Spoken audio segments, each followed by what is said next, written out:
Hello दोस्तों, Tata group की कहानी शुरू होती है आज से 150 साल पहले। टाटा ग्रुप एक इंडियन मल्टीनेशनल कॉन्ग्लोमरेट है जो 1868 में जमशेदजी टाटा ने स्टैब्लिश किया था। ये कंपनी मुंबई से ऑपरेट करती है और अपने डाइवर्स बिजनेस ऑपरेशंस के लिए पूरी दुनिया में फेमस है। टाटा ग्रुप के चेयरमैन नटराजन चंद्रशेखरन है। इस ग्रुप का मोटो है लीडरशिप विद ट्रस्ट, जो उनके एथिकल बिजनेस प्रैक्टिसेस और कॉर्पोरेट सोशल रिस्पॉन्सिबिलिटीज को हाईलाइट करता है। टाटा ग्रुप की शुरुआत 19th सेंचुरी में हुई जब जमशेदजी टाटा ने ट्रेडिंग कंपनी एस्टैब्लिश की थी और आज की डेट में टाटा ग्रुप के अंदर 100 से ज्यादा कंपनीज हैं जो अलग अलग सेक्टर्स में काम करती हैं और ये एक लीगेसी बिजनेस बन चुका है। आइए साथ चले और जानते हैं history behind Tata group. Year 1839 में इस लीगेसी बिजनेस को स्टार्ट करने वाले जमशेदजी नुसरवंजी टाटा का जन्म होता है। ईयर 1858 में उन्होंने एल्फस्टोन कॉलेज बॉम्बे से अपनी ग्रेजुएशन कंप्लीट करी। उसके बाद नुसरवांजी फादर ऑफ जमशेदजी,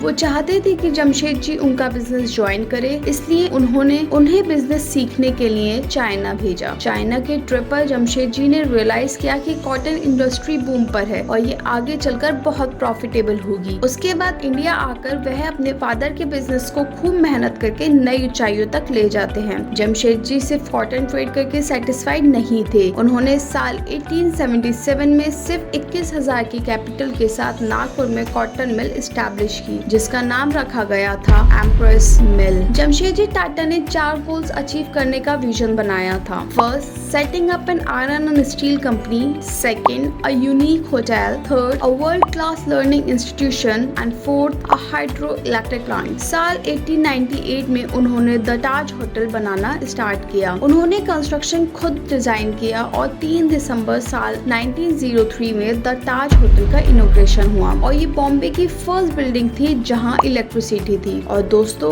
ये गिफ्ट था बॉम्बे को जमशेदजी टाटा का। जमशेदजी का स्टील का बिजनेस स्टार्ट करना एक बहुत ही इम्पैक्टफुल डिसीजन था। इंडिया को मैन्युफैक्चरिंग फील्ड में डेवलपमेंट करने में स्टील की जरूरत थी। उन्होंने अपनी जिंदगी के काफी साल आयरन ओर ढूंढा क्योंकि आयरन बहुत जरूरी एलिमेंट था स्टील बनाने के लिए और 17 साल बाद 1899 में बंगाल प्रोविंस में उन्हें आयरन ओर मिल ही गया और इमीडिएटली उन्होंने वहां स्टील प्लांट बनाना स्टार्ट करा। लेकिन साल 1904 में उनकी डेथ हो जाती है और वो अपना ये ड्रीम फुलफिल होते हुए नहीं देख पाए। अब स्टार्ट होती है लीगेसी की। इनके सारे सपने को पूरा करने की जिम्मेदारी लेते हैं उनके बेटे दोराबजी टाटा। साल 1907 में दोराबजी ने एक लिमिटेड कंपनी एस्टैब्लिश करके स्टील प्लांट के लिए 23 करोड़ का आईपीओ अनाउंस किया और विद इन हाफ मंथ 8,000 लोगों ने इस कंपनी में इन्वेस्ट किया और इस कंपनी का नाम रखा गया Tata iron and steel company, TISCO, now known as Tata steel. और दोस्तों, जिस टाउन में टिस्को को एस्टैब्लिश किया गया था उस टाउन का नाम रखा गया जमशेदपुर। जमशेदजी टाटा का दूसरा विजन जो कि था वर्ल्ड क्लास लर्निंग इंस्टीट्यूशन, उसको फुलफिल करने के लिए दोराबजी ने माइसोर के किंग के साथ 1909 में बैंगलोर में इंडियन इंस्टीट्यूट ऑफ साइंसेस को एस्टैब्लिश किया, जिसके डायरेक्टर थे CV रमन सर। जमशेदजी टाटा का थर्ड विजन जो कि था हाइड्रो इलेक्ट्रिसिटी प्लांट बनाना, उसको पूरा करने के लिए दोराबजी टाटा ने इलेक्ट्रिसिटी प्रोड्यूस करने के लिए गोवा और महाराष्ट्र बॉर्डर के बीच दूध सागर को यूज किया और finally with the help of 7,000 workers hydro electric plant बन गया था और पावर जनरेशन भी स्टार्ट हो गया था और बॉम्बे की सभी बिजनेस मैन्युफैक्चरिंग यूनिट्स और मिल्स को इसी प्लांट से पावर मिलना स्टार्ट हुआ और आज ये कंपनी टाटा पावर के नाम से जानी जाती है। सर दोराबजी ने इस बिजनेस को कई गुना बढ़ा दिया था और साल 1932 में उनकी डेथ हो गई और सर दोराबजी ने स्टील, इलेक्ट्रिसिटी और बैंकिंग जैसे बिजनेस टाटा ग्रुप की लेगेसी में ऐड कर दिए थे। सर दोराबजी टाटा के बाद 1938 में टाटा ग्रुप के चेयरमैन बने टाटा फैमिली के मेंबर जहांगीर रतन जी टाटा, जिन्हें प्यार से JRD टाटा के नाम से भी जाना जाता है। उन्होंने साल 1925 में टिस्को ज्वाइन कर लिया था। JRD टाटा एविएशन से बहुत ज्यादा इंस्पायर्ड थे और साल 1929 में उनका पायलट लाइसेंस इशू हुआ था और वो फर्स्ट इंडियन थे जिन्हें कॉमर्शियल लाइसेंस मिला था। फिर साल 1932 में उन्होंने एयरलाइन की शुरुआत की और इस कंपनी की फर्स्ट फ्लाइट उड़ाई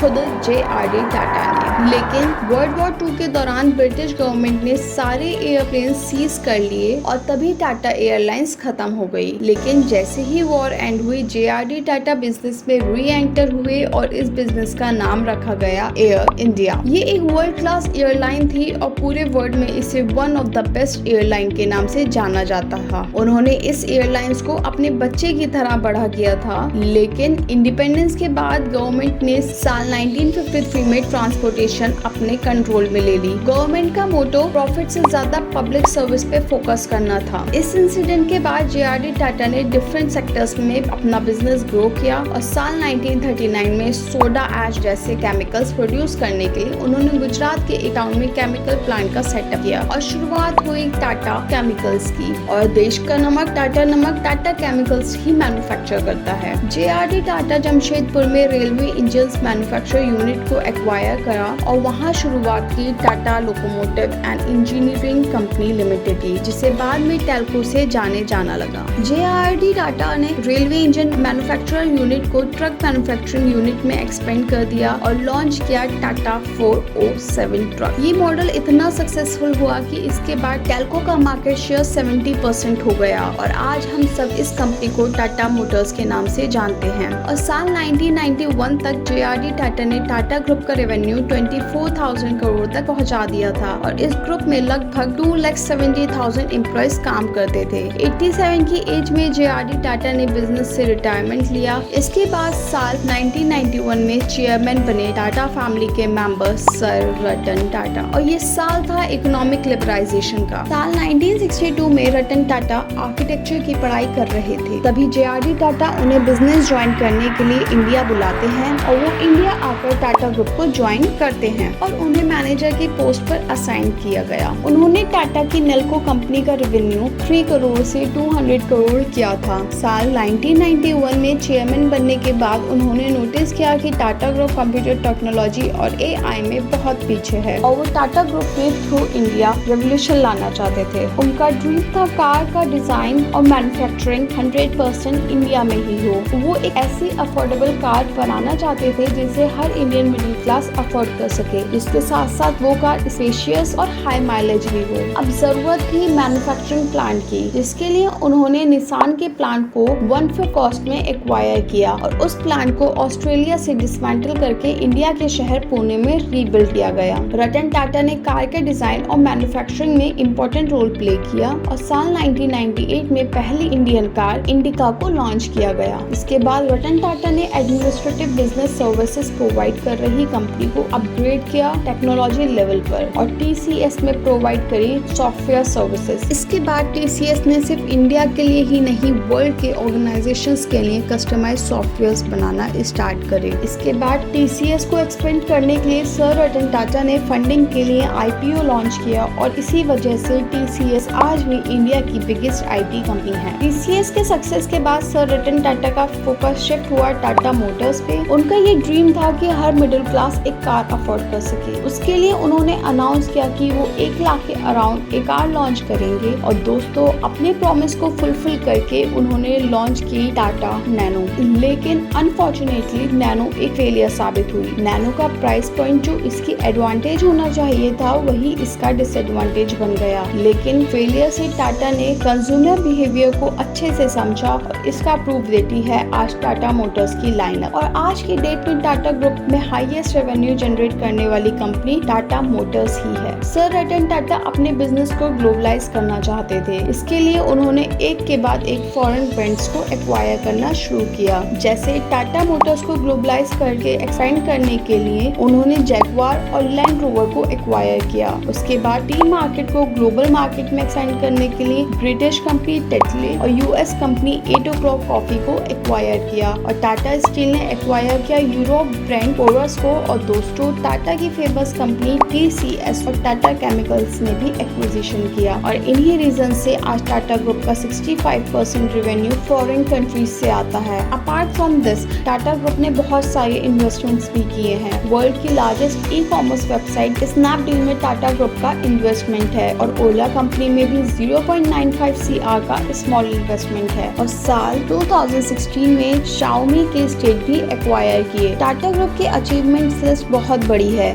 जैसे टाइटन ने वर्ल्ड को स्लिमेस्ट वॉच दी है और TCS ने वर्ल्ड को one of the most super powerful computer दिया और टाटा स्काई को लॉन्च करके टेलीविजन मार्केट में रेवोल्यूशन लाया गया। और इसी के साथ टाटा ग्रुप ने हर फील्ड में सक्सेस की। इन सब के अलावा टाटा ग्रुप ने स्कूल, कॉलेजेस और हॉस्पिटल बनाने में भी अपना योगदान दिया है। टाटा ग्रुप की नेटवर्थ 128 बिलियन डॉलर्स है। आपको ये जानकर बहुत प्राउड होगा कि टाटा ग्रुप का 66% शेयर प्रॉफिट डोनेशन में जाता है और सर रतन टाटा को पद्म भूषण और पद्म विभूषण से सम्मानित किया जा चुका है। तो हम इंडियंस प्राउडली कह सकते हैं Tata is creating wealth for the good of society. आपको ये टाटा की स्टोरी अच्छी लगी हो तो please like the video and subscribe to my channel.